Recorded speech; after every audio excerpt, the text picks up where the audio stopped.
ఇంతకు ముందు సర్పంచ్ గా నిలబడ్డా అని చెప్పారు. ఒకవేళ మీరు గెలిచింటే మీరు ఏ పనులు చేయించాలి గ్రామంలో? నేను నిలబడిన సర్పంచ్ గా కాదు, కోఆపరేటివ్ సొసైటీ ప్రెసిడెంట్ కి పోటీ చేశాను నేను. ఒకవేళ నేను గెలిస్తే లంచగొండితనం లేకుండా ఎరువుల్ని వాటిని సప్లై చేయించేవాడిని, లంచగొండితనం లేకుండా నేను అప్పులు ఇప్పించేవాడిని. తర్వాత మరి ఇంకా ఏమేమి సౌకర్యాలు సొసైటీ ద్వారా కావాలో వాటిని పెంపొందించేవాడిని. ఇక్కడ ఒక విషయం నేను చెప్పాలి. నేను కోఆపరేటివ్ సొసైటీ ప్రెసిడెంట్ గా పోటీ చేసినప్పుడు నాతో పాటు ఇద్దరు పోటీ చేశారు. అందులో ఒకరిని గెలిచాడు, ముగ్గురులో ఒకరిని గెలిచాడు. గెలిచిన తర్వాత గొప్పతనం ఏంటంటే అతను అన్నాడు, గోపాలరెడ్డి నీకు సొసైటీలో ఒక టేబుల్ ఒక కుర్చీ నీకు అరేంజ్ చేస్తా, నువ్వు ఈ సొసైటీని బాగు చేసే కార్యక్రమాలు చెయ్యి, నేను మాత్రం సంతకం పెడతా, నువ్వు ఏదైనా పని చేస్తే నీ సంతకం పెడతా అంటే నేను అన్నా కదా, నాకు సొసైటీ ప్రెసిడెంట్ గా వెళ్ళే కారణకు ఎటువంటి దిగులు ఉండదు, నాకు ఈ బాధ్యత అప్పుడు ఇస్తే నేను ఏ మాత్రం స్వార్థం లేకుండా నేను ఈ పని చేస్తాను అని చెప్పాను. అయితే అతని పక్కన ఉన్న వాళ్ళు కొంతమంది పెద్ద మనుషులు అట్లా కుదరదు, అతన్ని మాత్రం సొసైటీలోకి రానివద్దు, అతనికి ఏ బాధ్యత అప్పగించొద్దు, అతనికి పేరు వస్తుంది, అతనికి పేరు వచ్చిన మా పేరు జరుగుతుంది, మాకు మాత్రం పనులు చేయించడం రాదు, చేయించేవాళ్ళంటే వాడికి పేరు రానివ్వం అనే ఉద్దేశంతో ఉన్నారు. ఎప్పుడైనా సరే ఊళ్ళని బాగు చేస్తాము అని ఎవరైనా అంటే వెంటనే వాడిని అవతాలు చేస్తావు. ఊళ్ళ దగ్గర తింటుంటే వాడిని ఏమంది, కానీ ఊళ్ళని బాగు చేస్తాను నేను అంటే అరే ఈరోజు 10 ఊళ్ళని బాగు చేస్తారు అని అంటారు. అసలు బాగు చేయకుండా తగ్గట్టు లాగుతారు కూడా. ఎందుకంటే ఊరు బాగు కాకపోయినా పర్లేదు, కానీ ఒకరికి ఊరు బాగు చేసింది అనే పేరు రాకూడదు. అది వాళ్ళ ముఖ్యమైన విషయం. ఎంతమంది చూసారంటే ఎంతో మంది చూసా ఊరు బాగుపడినక్కర్లా, ఏమీ కానక్కర్లా, కానీ పలానా వాడికి పేరు వచ్చిందంటే మాత్రం మేము బతకలేం అనే ఉద్దేశం ఉన్న జనం. మీరు అన్ని లంచగొండితనాన్ని అన్ని అరికట్టాలని అనుకుంటున్నా అన్నారు, అవన్నీ సాధ్యమయ్యే అంటారా మీరు అనుకున్నారు?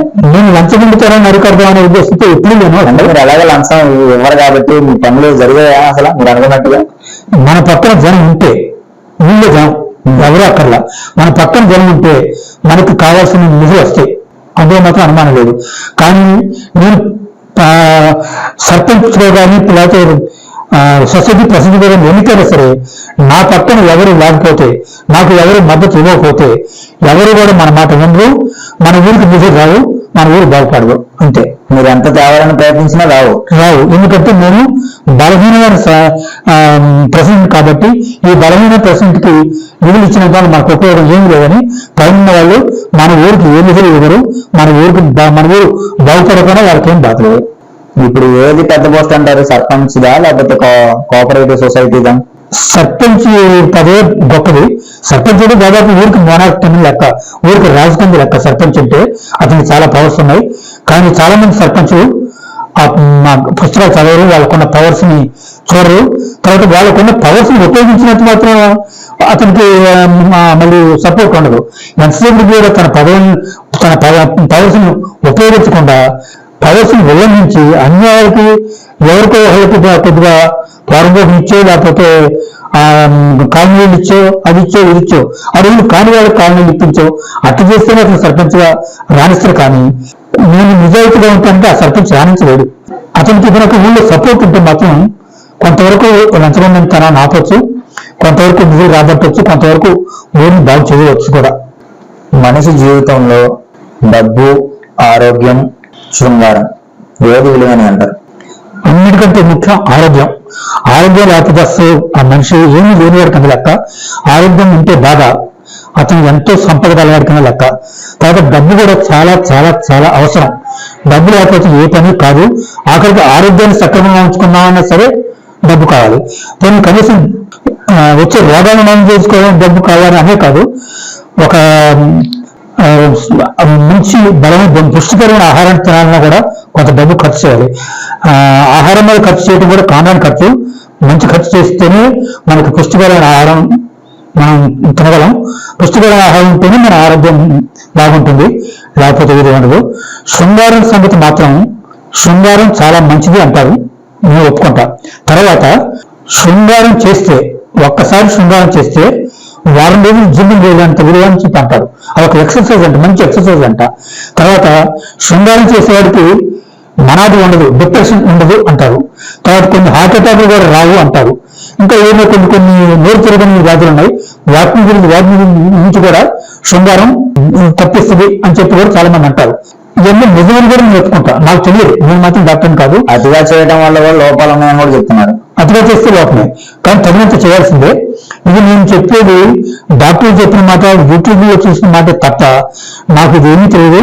వాళ్ళు చెప్పిన ఇంకొట్టడం తలకాయ కొట్టడం తప్పితే నేను మాత్రం నాకు మాత్రం ఏమీ తెలియదు ఈ విషయాల గురించి.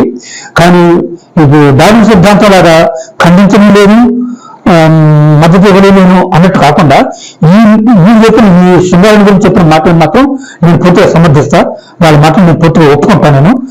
అయితే శృంగారంలో ఇన్ని లాభాలు ఉన్నా సరే మనస్తత్వాలు బాగా లేనందువల్ల ఈ భౌతిక సౌకర్యాలన్నీ కూడా నాశనం అయిపోతాయి. మన మనసు నాశనం అయిపోతుంది. శృంగారానికి పోవాలంటే ఆడిది మనల్ని ఎన్ని క్షోభలకు గురి చేస్తుందో చెప్పలేం, మనల్ని ఏడిపిస్తుంది.